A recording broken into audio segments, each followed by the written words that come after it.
Harold's voice had that fake zen calm right before he delivered a gut punch. "We're moving you off the acquisition project," he said, not looking up from his espresso machine. To make room for Brandon, I didn't flinch. I didn't blink. I just felt every vein in my neck harden like a cable. 3 years. 3 damn years I'd spent cleaning up the sludge of this company, fixing the books, auditing the vendors, hand-walking our mess of a code base into something a buyer might actually touch without a hazmat suit. And now I was getting benched. For his son. Brandon. A man whose most impressive contribution to the company thus far had been screwing up a coffee order so badly we had to call IT to reset the smart machine. "It's a mentorship opportunity," Harold added, like he was offering me a gift, not spitting on my resume. "You've done such great foundational work. Now it's time for Brandon to learn the ropes. Legacy stuff." Ah, there it was, legacy, I nodded slowly. The way women nod in meetings where men misunderstand the word collaboration as compliance. I even smiled. Harold smiled back, completely unaware that my silence was not agreement, it was a crime scene photo. My legacy? The $600 million acquisition I'd built from the bones of this dying company. That was now some nepotism crash course for trust fund larva with a haircut you could set your watch to? I walked back to my office, heels echoing like gunshots down the glass corridor. I didn't cry. I didn't scream. I just closed the door and started organizing my files, not for handover, just for insurance. And hey, while I've got your ears, if you're the kind of person who hates when talent gets stomped out by smug mediocrity, maybe give this channel a little love. Hit that like button, tap subscribe. 90% of you are listening without hitting it, and trust me, it helps the team more than Brandon helps any spreadsheet he touches. Now, back to the bloodbath. By lunchtime, the news had spread. Brandon was taking over the acquisition project. Suddenly, my calendar was an empty desert of canceled invites and polite non-responses.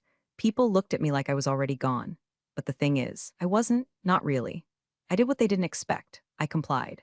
I attended the transition meetings, handed over sanitized versions of key documents, watched Brandon fumble through project plans he clearly didn't read, and I smiled through all of it like I'd just discovered inner peace at a yoga retreat, instead of being stabbed in the back by a man who couldn't spell due diligence without a deck.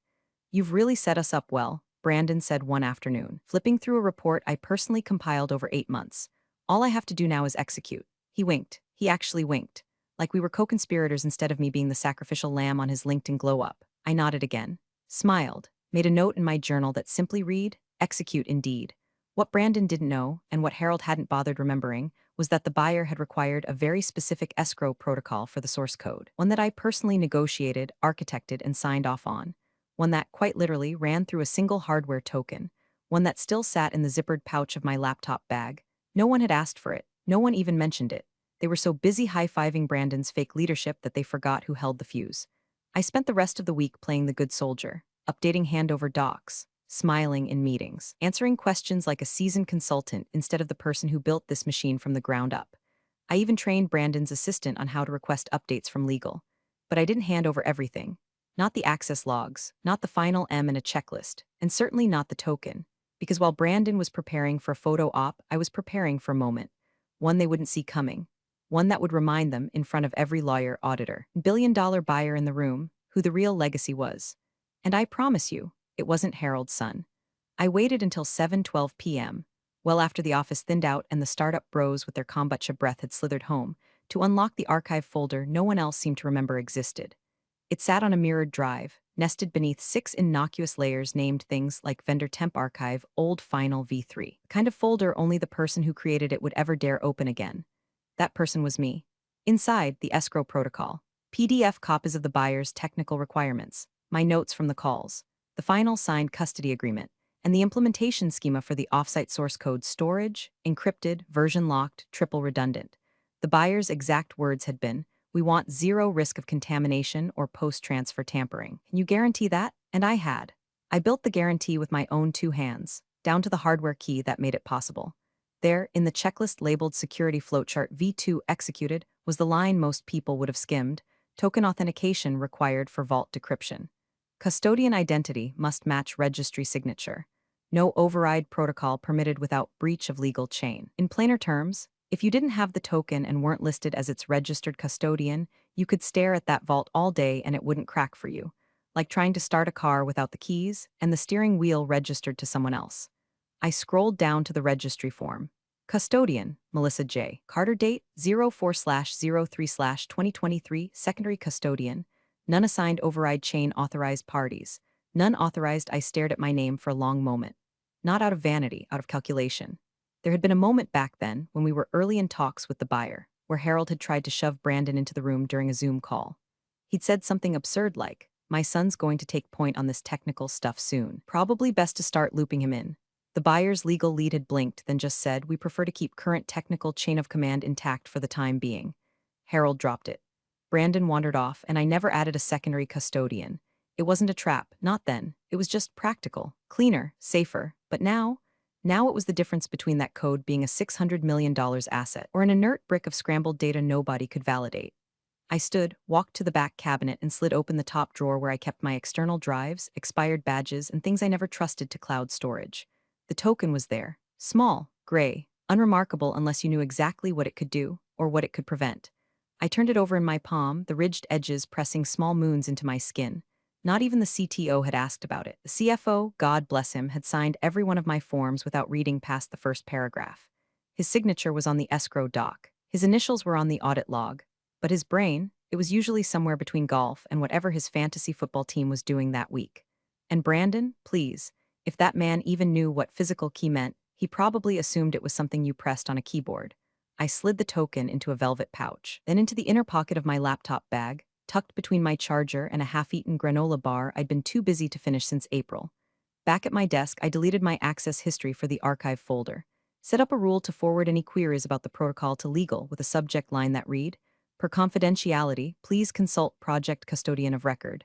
I wasn't paranoid. I was precise. There's a difference. I sat back in my chair, arms folded. The fluorescent lights buzzed softly overhead like some kind of bad omen in a movie. But I didn't feel doomed. I felt still. The kind of stillness you get right before the first drop of a roller coaster. Not fear, not dread, just inevitability. The calm of a system waiting to be triggered. They thought I'd stepped down. They thought I'd bowed out. But in the vault behind this company's most valuable asset was a door they couldn't even see, and behind that door, there was only one name that mattered. Mine. Brandon's first big leadership moment came 3 days after I was officially iced out. Harold sent a chirpy email with the subject line, "Exciting new direction, Brandon to lead acquisition talks direct hit." The emoji alone made me want to disassociate. Beneath it, a calendar invite, internal prep review deal deck walkthrough.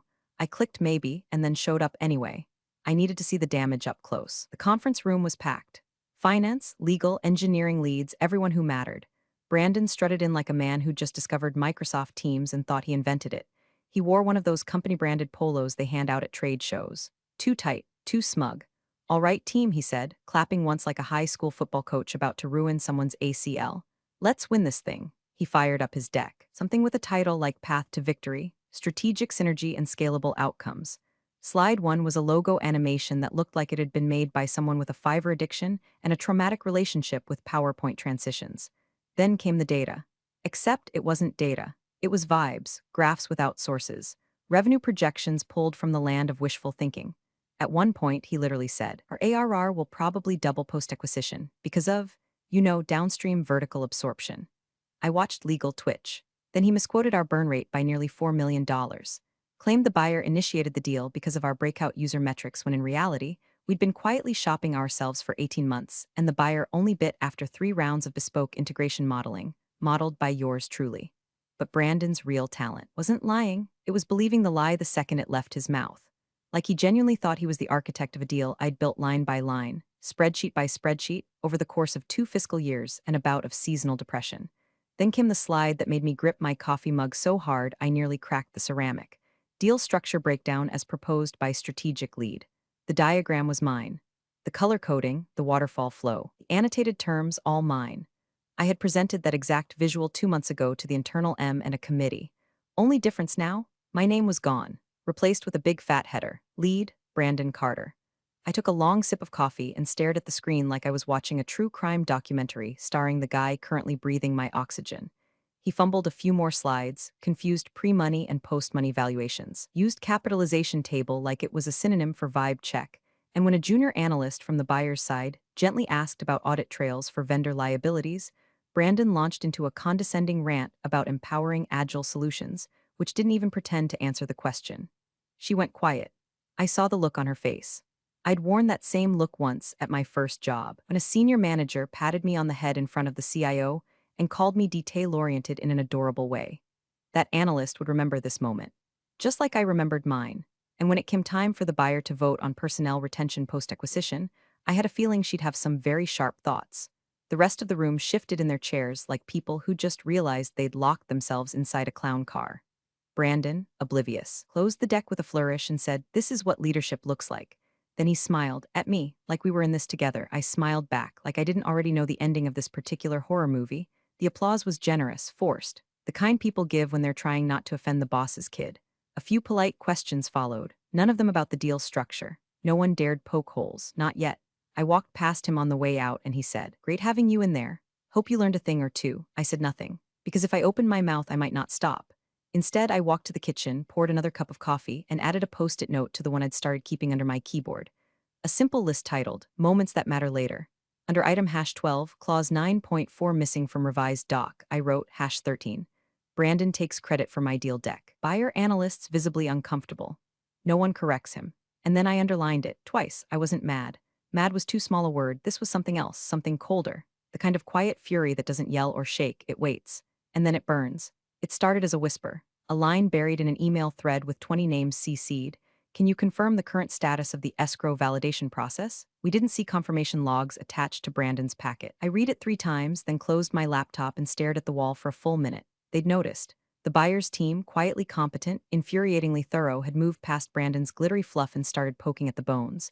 And it turns out the bones weren't there. The next day, a new thread popped up. Subject, compliance cross-check, source vault credentials. Same buyer lead. This time more direct. Please provide documentation of credential chain, decryption authority, and access log since initial handshake. Escrow chain must reflect active custodianship. Translation: someone on their side had pulled the escrow agreement, seen clause 9.4, and started connecting dots. Or rather, noticing which dots were missing. Brandon responded with vague boilerplate. "We're in the process of migrating those files to a new shared structure. My team's on it." His team consisted of a guy named Ethan who once stapled a PDF to a printed out Excel file and called it integration. If Ethan was on it, we were doomed. A few hours later, I got a Slack message from Susan in legal. "Hey, random, do you still have the original vault access log? Just for backup, Brandon said you didn't complete the full handoff." Super casual, no worries if not there it was. The pivot. "And we're so grateful for your foundational work to hey, maybe it's your fault this house has no foundation." I didn't respond immediately. I took my time, ate lunch, ran a test backup on my personal drive, then forwarded a 2-sentence email, attached, final signed access log, chain complete, and chain of custody declaration, custodian, Melissa J. Carter. Please advise if any further clarification is needed. Attached was the original PDF, time-stamped, notarized, signed by the CFO, me, and the external compliance officer. No commentary, no explanation. No hope this helps, or please let me know, just cold facts, served neat. Susan replied 30 minutes later, "Got it, thanks." That was the last I heard from legal. But not the last anyone heard about the vault. The buyer's security team escalated. Meetings that used to be warm and friendly became tight-lipped and clinical. Their questions grew more surgical. Who currently holds physical custody of the decryption key? When was the last successful verification test conducted? Has Brandon Carter completed custodial security clearance? Harold replied once and only once, "Brandon has full authority." That was a lie, a provable one, because I still had the key, and Brandon had never passed the clearance check required to even request access. By Thursday, whispers became posture. I overheard the CTO whispering outside the glass conference room, voice low and shaky, "They're going to walk. If they don't get confidence in our data chain, they'll tank the offer." This isn't a toy deal. Inside, Brandon was trying to charm a buyer's analyst with a story about how he once met the governor's cousin at a wine tasting. I sipped my coffee and added to my list. #14. Buyer requests vault log. Brandon blames missing files on Melissa's incomplete handover. #15. Legal confirms chain of custody, my name only. #16. CTO sweating bullets. Auditor watching everything. It was spreading. That quiet, sickly tension that creeps into a company's bloodstream when leadership starts tripping over their own cover stories. When the new guy blames the veteran, and the veteran doesn't bite back, but just sends proof. And when that proof starts making its way into rooms with people who sign checks. Still, I said nothing. I didn't refute Brandon's lie publicly. Didn't corner Harold with my paper trail. I didn't need to. They were already standing in their own smoke, and the fire hadn't even started. The file wouldn't open. Brandon clicked the icon again, and again, then mashed his keyboard like a toddler playing Office. "This is ridiculous," he muttered, now red in the face and sweating through his department store button-down. "The vault's supposed to open with my credentials." IT leaned over his shoulder, unbothered. "That's not how it works." I was across the room, ostensibly there for transition support, watching the scene unfold through the slats of my barely raised laptop screen. Brandon jabbed at the trackpad. I am the deal lead, I should have access. The IT rep, Sam, who'd been with us longer than the furniture, shrugged. Doesn't matter. Vault credentials are tied to the hardware token. You don't have the token. Brandon frowned. What token? Sam blinked. The one Melissa registered for escrow. There's only one. Brandon's jaw opened, then closed like a sea bass trying to form a thought. He looked at Harold, who had wandered in mid-chaos carrying a fresh latte and an old assumption that his last name still solved problems. I thought we fixed this, Harold said. Sam didn't even look up. Nothing to fix. Token's still active. Custodian's name is in the registry. Vault won't open without it. But I'm in charge now, Brandon insisted, gesturing with both hands like the vault might be voice-activated by entitlement. She's not even on the team anymore. Sam gave the corporate version of a smirk. Yeah, well, the system doesn't know that. That's when Harold turned to the CTO. Can we override it? The room got very quiet. CTO Dan, man who usually spoke in LinkedIn buzzwords and ego puffs, suddenly looked very interested in the pattern of his tie. Dan, Harold pressed, can you override it? Dan finally met his gaze, not without violating the chain of custody protocol, which the buyer's team explicitly required in the term sheet. Harold scoffed. Then just don't tell them. It's internal. Dan gave him a look. The kind that says I am not dying on this hill for your spawn. It's logged, Harold. Every override triggers a record. They'll know. They already asked for verification trails. If we do it without the custodian's consent, we violate Clause 9.4, nullify the escrow conditions, and give them a contractual off-ramp. Translation, one wrong move and the buyer could walk away clean. No penalties, no deal, no $600 million salvation.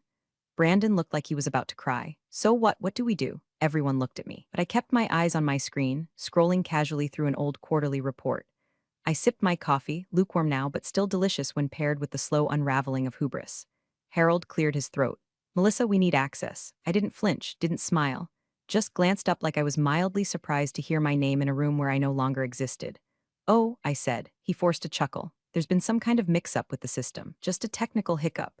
Could you, help Brandon get access? Sure, I said brightly. Just send a formal request to legal noting the chain of custody transfer, include the buyer's written approval, and once it's signed and countersigned, I'll initiate the handoff. I didn't blink as I said it because there would be no such approval, and Harold knew it. Clause 9.4 had teeth. The buyer's legal team had insisted on that escrow protocol after a competitor of ours was caught faking their audit trail.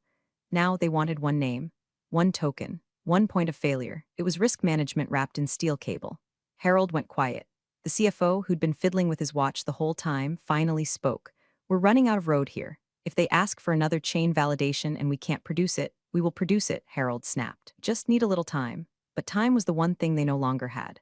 The next buyer meeting was in 36 hours, and if they showed up without the escrow logs verified, the entire acquisition could vaporize like Brandon's credibility. Later that evening, I caught Brandon in the hall, pacing and muttering to himself. When he saw me, he froze. This isn't how it's supposed to go. I shrugged. Then maybe you should have read the manual. He started to speak, but I walked right past him, calm, quiet, and carrying the most valuable object in the building. A token no one remembered to take away, but they would remember now. The email arrived with a cheery subject line that reeked of delusion. Updated deal packet, final internal draft. Rocket, I clicked it. Slowly. The way you open a drawer labeled Snake Pit just to confirm your suspicions. Inside was the revised term sheet, the updated compliance flow, and the deal summary Brandon's team had supposedly streamlined for clarity. I skimmed the cover letter. Brandon had signed it. So had the CFO legal, and for reasons I could only assume involved recreational self-harm, the CTO. I didn't need to read the whole thing. I just hit Control plus F. Typed, Clause 9.4, no results found. I sat back in my chair, not shocked, just impressed at how brazen stupidity had evolved into strategic malpractice. Clause 9.4 had been my one non-negotiable. It laid out the source code escrow protocol in exacting detail. Custodian identity, hardware token requirement, chain of custody, no override permitted without written consent from the buyer, termination triggers upon unauthorized access attempts. In other words, the backbone of data integrity that had made this company even remotely acquirable. And now it was just gone. Brandon's team had removed it. Maybe they thought it was redundant. Maybe someone told them it would spook the buyer. Maybe Brandon just didn't understand what it meant and deleted it because it had too many legal words. Or maybe, and this was the most likely, they thought removing it would magically remove me. I opened the original deal document I'd saved 6 months ago. Side by side, I compared them, paragraph by paragraph. It was like watching someone defuse a bomb by yanking out wires labeled "Do Not Touch." I didn't panic. I didn't email legal. I didn't forward the doc with a passive-aggressive subject line like "Noticed a teensy omission eyes." Instead, I opened my personal Gmail. Attached the original, signed version of the deal structure. Highlighted clause 9.4. Typed 3 words to my legal contact. Let's begin logging. Hit send. Then I stood up, walked to my bookshelf, pulled down the old cardboard file box I'd been using as a footrest for 2 years. It still had the label from my first week, Melissa Old Invoices, 2019 to 2020. Underneath the faded folder tabs and forgotten receipts was a velvet pouch. Inside that, the token, smooth, matte gray, kind of object that doesn't look dangerous until it decides it's the only thing standing between order and collapse. I placed it gently in the box. Next to it, I added 2 printed documents, the original escrow protocol with my name signed in blue ink, a notarized scan of the buyer's vault approval form with my initials next to custodian of record. Then I added one last thing, a handwritten note that simply read, if opened, notify counsel immediately. The box wasn't heavy, but it felt like a lit fuse. I didn't leave, not yet. I sat back down at my desk, calm as a loaded gun in a drawer. Let them keep revising. Let them think they were rewriting the script. Because what Brandon didn't know and what Harold would soon learn is that deleting a clause doesn't delete the system it protects. You can rip out the page, but the lock still holds. And I still have the key. She arrived precisely at 9 a.m. No fanfare, no small talk, just a worn leather briefcase, a controlled gait, and eyes like open ledgers. Angela Park, the buyer's lead auditor. I'd met her once back when the deal was still in diapers. She'd grilled me for 4 hours on access logs, vendor overlap, and the technical escrow arrangement. No coffee breaks, no tangents. She wasn't there to be charmed, entertained, or reassured. She was there to verify. Harold greeted her at the front with that game show host smile he always wore when someone more intelligent entered the room. Angela, welcome back. We're so close to the finish line now. She nodded once. We'll see. The rest of us, Brandon, the CTO, the CFO, and me, invited as a process continuity observer, filed into the large conference room. It was glass-walled, fluorescently lit, and colder than usual. Not physically, just atmospherically. Angela sat at the head of the table, cracked open her laptop, and pulled out a hard copy of the revised deal packet. Brandon slid into the seat across from her, all fake confidence and startup swagger, cracking his knuckles like it was a poker game. Before we proceed with cap table verification and final valuation factors, she said, eyes on her screen, we'll need to walk through escrow validation. There was a pause, a subtle tightening in the room, like someone had just said turbulence mid-flight. Brandon coughed into his fist. Right, yep, we're migrating those systems right now. Everything's in motion. Angela didn't look up. That's not what we requested. Well, he tried again. We've modernized a few of the workflows. The old system Melissa set up, it was great, really thorough, but we've streamlined it, restructured the access pathways. She held up a hand. Just 2 fingers, and Brandon shut up. She scrolled once more. Said, I'd like to see the full chain of custody for the source code escrow, including custodial logs, active token registry, and any overrides requested or executed since last quarter. The CTO shifted in his seat. Brandon glanced at Harold, who nodded at him like that would somehow insert confidence into his bloodstream. Brandon turned back. We don't have the full log printed, but I can summarize. Angela raised an eyebrow. Brandon corrected, still consolidating the access points. There were a few handover delays when, Melissa transitioned off the project. Silence. Angela set her laptop aside, opened a manila folder, pulled out a printout with a small label on the bottom, escrow authorization record original signature. She slid it across the table. This is the only registered custodian in our file. No amendments, no secondary entries. Brandon leaned forward, looked at the document. Melissa, 04/03/2023, he blinked. Well, yeah, but no chain transfer? Angela asked, calm but sharpened. He looked at Harold. Harold cleared his throat. We, made some internal adjustments. We didn't think formal reassignment was necessary since Melissa's still on staff, technically. Angela turned her head, slowly, so you altered the protocol without informing us. Harold tried to laugh. Altered? No, we just evolved it. Angela looked at Dan, the CTO. Did you file a reauthentication request for custodial shift? Dan froze. No. Did you log any override attempts? No, he whispered. She leaned back in her chair, folded her hands. Then the escrow vault remains under the sole authority of Melissa Carter, and any access attempts made without her registered approval are in direct breach of Section 14.3 and Clause 9.4. Harold's face turned the shade of a retirement fund hemorrhaging overnight. Brandon looked like he was about to be sent to summer camp on Rikers Island. Angela pulled a smaller document from her briefcase. We'll pause valuation proceedings until validation is resolved. Further engagement is contingent on verified escrow control. Then she turned to me. Just for a moment, I didn't move, didn't smile, but I met her eyes. She nodded once, tiny, almost imperceptible, and then began packing up. Brandon opened his mouth. Angela shut her case with a click. The sound echoed louder than any word he could have spoken. The room smelled like victory cologne and stale desperation. You could tell who was wearing which. Harold had picked the walnut-paneled executive conference room for the final due diligence meeting, a space no one used unless they were trying to impress or lie. He sat at the head of the table, fingers steepled, face stretched into a smirk that didn't quite fit anymore.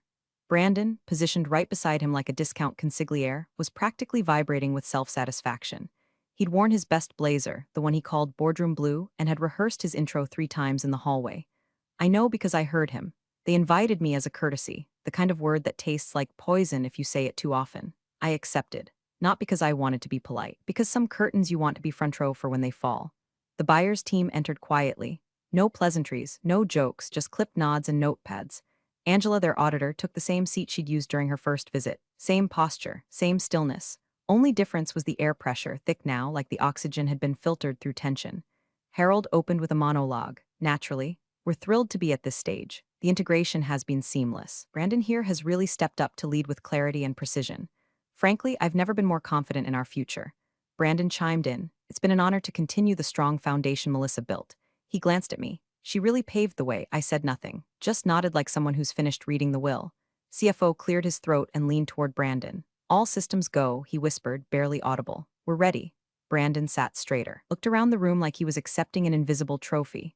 Well then, let's finalize escrow validation and close this thing. Angela didn't move, just looked at the buyer's counsel, who looked at the CTO, who looked like he hadn't slept in days.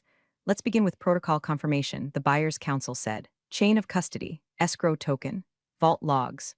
Brandon turned to the projector and clicked to the slide labeled Updated Access Workflow. It was a flowchart that led nowhere. Boxes pointing to other boxes. No names, no timestamps, just graphic design trying to pass for governance. We've updated the structure to simplify access, he explained, voice smooth like overripe fruit. It's all integrated now, cleaner, leaner. Angela blinked once. Names on the token registry? Brandon hesitated. CFO jumped in. We believe the registry was in the process of being transitioned. No documentation reflects that, Angela replied. Well, Brandon started, then faltered. Across the room, silence spread like ink in water. Heavy, irreversible. That's when I moved. No words, no signal, just the sound of my laptop closing, slow, final, deliberate. Click, every head turned. Even Harold's. I reached down, unzipped my bag, not quickly, not dramatically, just slowly, like I was peeling back the last layer of a lie. Inside the box. Inside the box, the token.